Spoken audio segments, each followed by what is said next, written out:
अपनाइए 12 खास आयुर्वेदिक जड़ी बूटियों से बनी रूप मंत्र आयुर्वेदिक फेस क्रीम। ये कोई कॉस्मेटिक नहीं, आयुर्वेदिक औषधि है।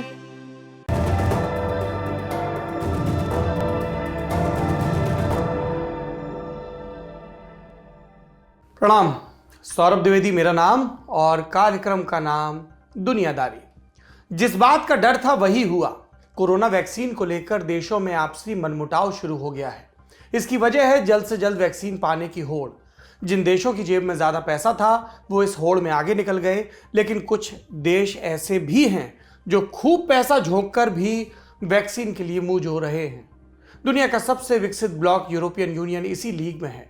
उसने वैक्सीन की रिसर्च और प्रोडक्शन के लिए भारी फंडिंग दी, लेकिन वैक्सीन का ऑर्डर देने में थोड़ा पीछे रह गया। इसके चलते अब जहां ब्रिटेन, अमेरिका और इजराइल जैसे देशों में वैक्सीनेशन प्रोग्राम स्पीड से चल रहा है, वहीं ईयू के हाथ खाली हैं। इससे ईयू भड़का हुआ है। भड़कने की एक वजह यह भी है कि वैक्सीन निर्माता ईयू में ही लगे प्लांट्स में तैयार वैक्सीन ईयू को न देकर विदेशी मार्केट में बेच रहे हैं। इसे रोकने के लिए यूरोपियन यूनियन एक ऐसा कदम उठाने जा रहा है जिससे टेंशन बढ़ेगी, खास तौर पर ब्रिटेन के साथ। ये पूरा मामला क्या है, दुनियादारी में विस्तार से आज समझेंगे। शुरुआत बेसिक से कर लेते हैं। दुनिया में इस वक्त 3 लीडिंग कोरोना वैक्सीन हैं। पहली फाइजर की और बायोटेक की जो मिलकर बनी है वो, दूसरी मॉडर्ना की और तीसरी ऑक्सफर्ड एस्ट्राजेनेका की। ये तीनों वैक्सीन डेवलप करने में अकेले मेडिकल कंपनियों ने मेहनत नहीं की। वैक्सीन बनाने की प्रक्रिया लंबी होती है, बरसों लगते हैं। लेकिन कोरोना के मामले में दुनिया इतना लंबा इंतजार अफोर्ड नहीं कर सकती थी। जरूरी था कि वैक्सीन की रिसर्च प्रक्रिया, इसके ट्रायल और निर्माण को रिकॉर्ड तेजी से पूरा किया जाए। इसके लिए भारी भरकम फंड चाहिए था। ये फंड सरकारों ने दिया, सबने नहीं, कुछ एक ने। मसलन यूरोपियन यूनियन ने दिया, अमेरिका ने दिया, ब्रिटेन ने दिया। मोटा माटी समझिए तो दुनिया के सबसे रईस देशों ने, इसलिए कि वो ये फंड देना अफोर्ड कर सकते थे। कोरोना से हो रहा नुकसान उनके लिए अरबों डॉलर खर्च करने से ज्यादा भारी था। फिर लंबे इंतजार के बाद नवंबर 2020 में अच्छी खबरें आनी शुरू हुई। फाइजर और बायोएनटेक समेत कुछ मेडिकल कंपनियों के शुरुआती ट्रायल्स में वैक्सीन प्रभावी पाई गई। कायदे से वैक्सीन खरीद की प्रक्रिया ट्रायल डेटा आने के बाद शुरू हो जानी चाहिए थी, लेकिन सबसे पहले वैक्सीन खरीदने की कोशिश में लगे कई अमीर देशों ने मई 2020 में ही ऑर्डर देना शुरू कर दिया था। और इसकी वजह क्या है? उनके पास पैसा था।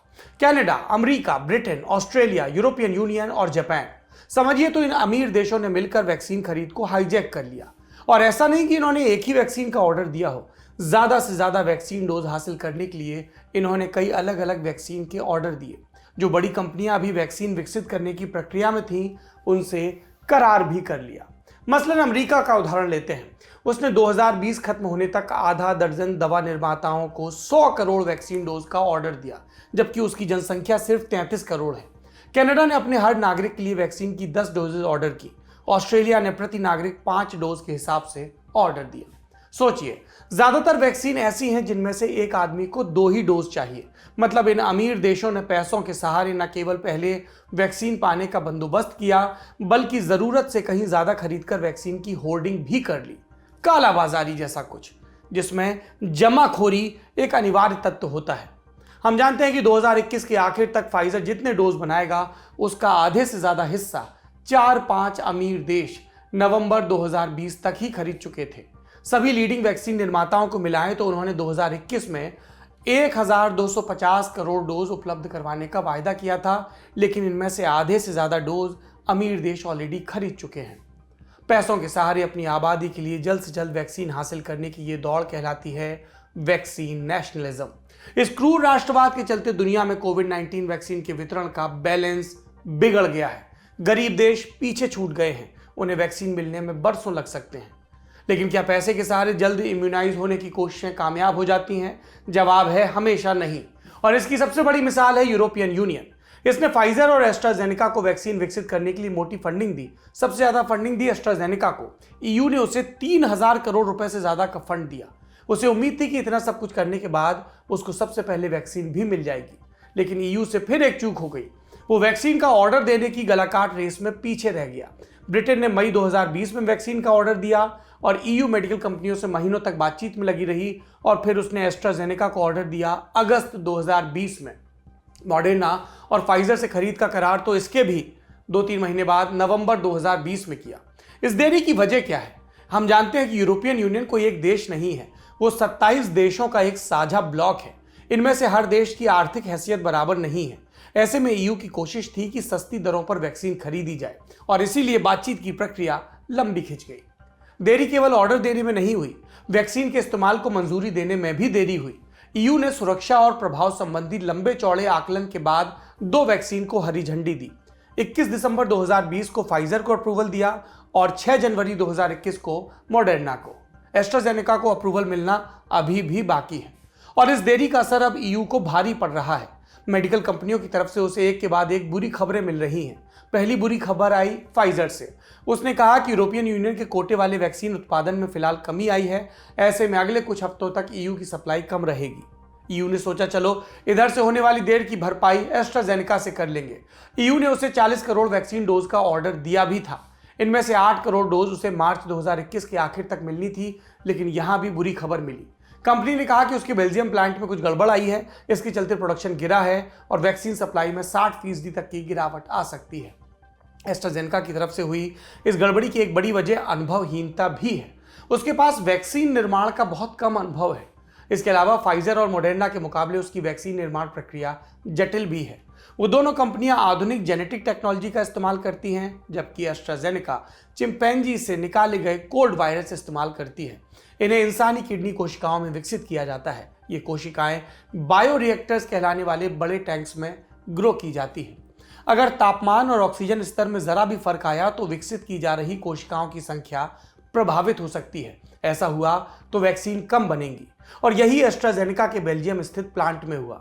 वहां दिसंबर से उत्पादन घटना शुरू हुआ। एस्ट्राजेनेका ने शुरुआत में बात छिपाई, लेकिन जब जनवरी आते आते प्रोडक्शन बहुत लुढ़क गया, तब 22 जनवरी को ईयू के आगे हाथ खड़े कर दिए। इस घटनाक्रम से ईयू भड़क गया। उसने कहा ऐसे कैसे नहीं दोगे, तुमको देना ही होगा।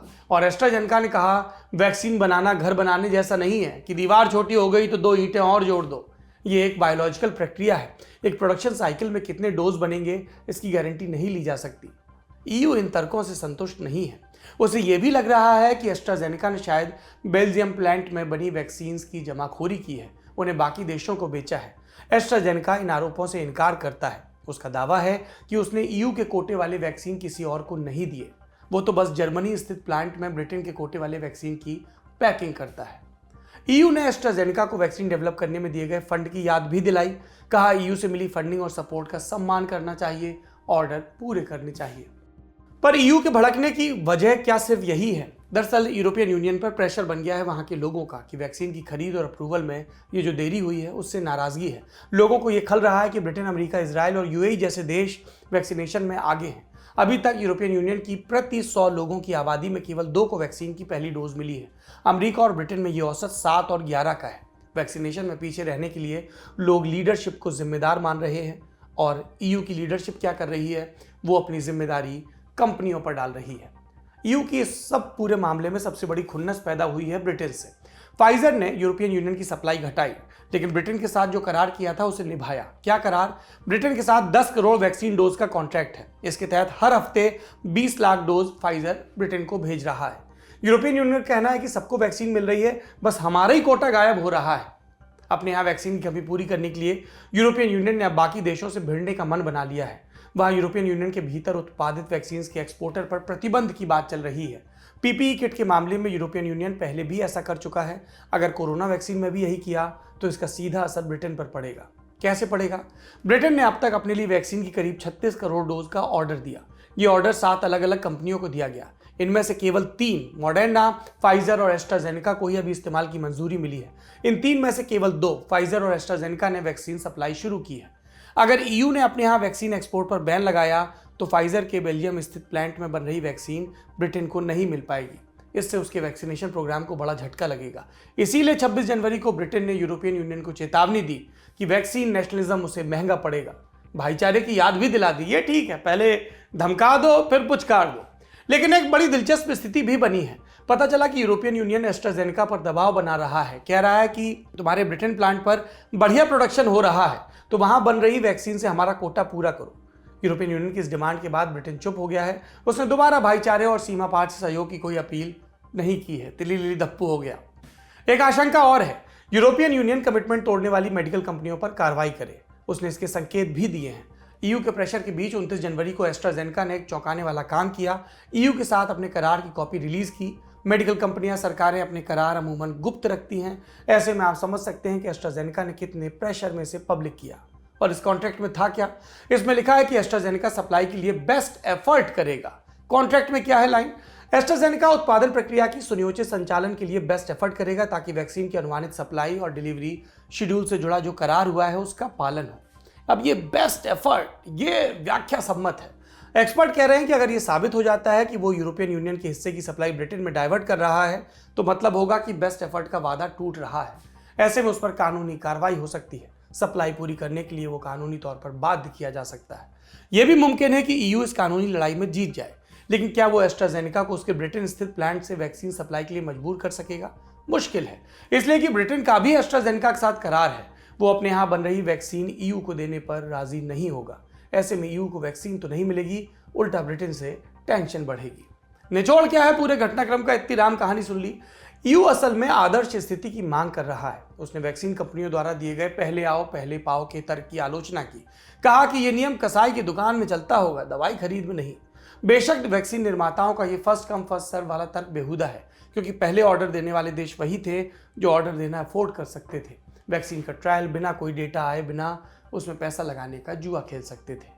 मध्यम आय वर्ग और गरीब देशों के पास इतनी सहूलियत नहीं थी, इसीलिए वो वैक्सीन पाने में सबसे पीछे हैं। WHO और बाकी देशों की दया पर निर्भर भी हैं। आपको पता है दुनिया के सबसे गरीब 29 देशों में से केवल एक देश गिनी में वैक्सीनेशन शुरू हो पाया है, और वो भी कितना? करीब 1.25 करोड़ की आबादी में से 55 लोगों को वैक्सीन लगी है। क्या ये आदर्श स्थिति है? नहीं। दवाई जरूरत के हिसाब से मिलनी चाहिए, जिससे ज्यादा जरूरत उस तक पहले पहुंचे। लेकिन दुनिया आदर्शों से नहीं चलती, दुनिया चलती है ताकत और पैसे की होड़ से। ईयू खुद इसी होड़ का हिस्सा है, और उसके साथ जो हो रहा है वो इसका साइड इफेक्ट। ये था आज का बड़ी खबर सेगमेंट। अब सुर्खियां जान लेते हैं। पहली सुर्खी इंडोनेशिया से। यहां 2 लोगों को समलैंगिक होने की सजा मिली है। दोनों को चौराहे पर खड़ा करके 77 बेंतें मारी गई। दर्जनों लोगों की भीड़ ने यह नजारा देखा और तालियां बजाई। कितने बीमार हैं ये लोग। ये दोनों विक्टिम नवंबर 2020 में अरेस्ट हुए थे। इलाके के लोगों को उनके समलैंगिक होने पर शक था, इसलिए एक रोज जब वो कमरे में सेक्स कर रहे थे तो भीड़ जबरन उनके घर में घुसी। दोनों गिरफ्तार हुए और उन्हें 80-80 बेंत की सजा मिली। लेकिन चूंकि वो 3 महीने जेल में रह चुके थे, इसलिए सजा में बेंत की संख्या घटा दी गई। ये घटना इंडोनेशिया के एचे प्रांत की है। 2001 से यहाँ शरिया लागू है, और शरिया में समलैंगिकता अपराध है और सरेआम बेंत मारना मान्य है। इसीलिए हम कहते हैं किसी भी धार्मिक किताब के हिसाब से देश और दुनिया नहीं चलनी चाहिए। ये किताबें सब पुराने ज़माने में लिखी गई हैं। आज का नागरिक बराबरी के अधिकारों पर खड़ा है, इसलिए ये शरिया और जो भी इस तरह के धार्मिक कानून है, अभी यूरोप में बात चल रही है कि साहब फलाने धर्म में, क्रिश्चियनिटी में गर्भपात निषेध है तो गर्भपात नहीं होगा। अरे भैया, स्त्री को तय करने दो कि उसको अपनी देह के साथ क्या करना है। 2 पुरुष 2 स्त्री, 1 पुरुष 1 स्त्री, जिसका पूरी मानवीय गरिमा के साथ दूसरे के साथ संबंध बनता हो, क्या किसी को लेना देना है? ताली पीट रहे हैं, कल को तुम्हारे ऊपर लट्ठ बजेंगे तो कोई और ताली पीटेगा। गजब है। दूसरी सुर्खी पोलैंड से है। राजधानी वार्सा समेत देश के करीब 50 शहरों में प्रदर्शन, जिसका मैं अभी जिक्र कर रहा था, एबॉर्शन पर आए अदालती फैसले के चलते। इसके मुताबिक केवल असाधारण परिस्थितियों में, मसलन मौत की आशंका या रेप केसेस में ही एबॉर्शन की इजाजत होगी। पोलैंड की कट्टर दक्षिणपंथी सरकार ने इस फैसले का स्वागत किया है। पोलैंड कैथोलिक प्रधान देश है, गर्भपात को अनैतिक माना जाता है। प्रदर्शनकारी कह रहे हैं एबॉर्शन कराना है कि नहीं ये तय करने वाले चर्च और कोर्ट कौन होते हैं। बिल्कुल सही कह रहे हैं, जिसका शरीर है वही फैसला ले। सॉरी, थोड़ा भावुक हो रहा हूं, पर अपन भी ह्यूमन बीइंग है यार। तीसरी सुर्खी लेबनान से है। यहां त्रिपोली शहर में प्रदर्शनकारियों और पुलिस के बीच हिंसा हुई। इसमें 100 से ज्यादा लोग घायल हो गए। प्रदर्शनकारी कोरोना के चलते लागू सख्त लॉकडाउन का विरोध कर रहे थे। लेबनान की इकोनॉमी लंबे समय से बदहाल है। लोग पहले ही दाने दाने को मोहताज थे। लॉकडाउन में घर से निकलने पर पाबंदी लग गई, रहा सहा कामकाज भी ठप। कहने को सरकार 2.25 लाख परिवारों को सहायता दे रही है, लेकिन आधी से ज्यादा आबादी गरीबी रेखा से नीचे है, इसलिए सहायता से कुछ फायदा हो नहीं रहा। आज की दुनियादारी में इतना ही। अपना ध्यान रखिए। उम्मीद है कि सोमवार को फिर मुलाकात होगी। शुभ रात्रि। कसर रह गई हमारी कोशिशों में, कसक रह गई कि देश जितना बेहतर, जितना महान हो सकता था, हो नहीं पाया। और एक कसम रह गई कि देश का जो कर्ज है उसे थोड़ा बहुत तो उतारना है। भावुकता का लबादा ओढ़कर बोलता तो यूं बोलता, लेकिन बात सीधी है तो सच्चे ढंग से आप तक कही जानी है। लल्लन टॉप लेकर आया है एक नया प्लेटफॉर्म, तेरा तुझको अर्पण। ये प्लेटफॉर्म उन सब भारतवासियों के लिए है जो भारत से दूर किसी दूसरे देश की जमीन पर हैं, कभी पढ़ाई के लिए, कभी नौकरी के लिए। ये उन सब भारतवंशियों के लिए भी है जिनकी पहचान का हिस्सा ये महान देश है, लेकिन कुछ कसर और कसक है। तो आइए कसम खाएं कि देश को बेहतर बनाएं। हमें आपसे चाहिए आपके हिस्से का ज्ञान, जो आप लल्लन टॉप के जरिए अपने देशवासियों के साथ साझा करें। ये मस्ती के पल भी हो सकते हैं जब आप कहीं घूमने जाएं और आपको लगे कि सिर्फ मेरे यार दोस्त और परिवार वाले ही क्यों, पूरा देश जाने इन नायाब चीज़ों के बारे में। ये पॉलिसी से जुड़ा, ज्ञान से जुड़ा कोई मसला हो सकता है। तो आइए और लल्लन टॉप की इस नई पेशकश तेरा तुझको अर्पण का हिस्सा बनिए।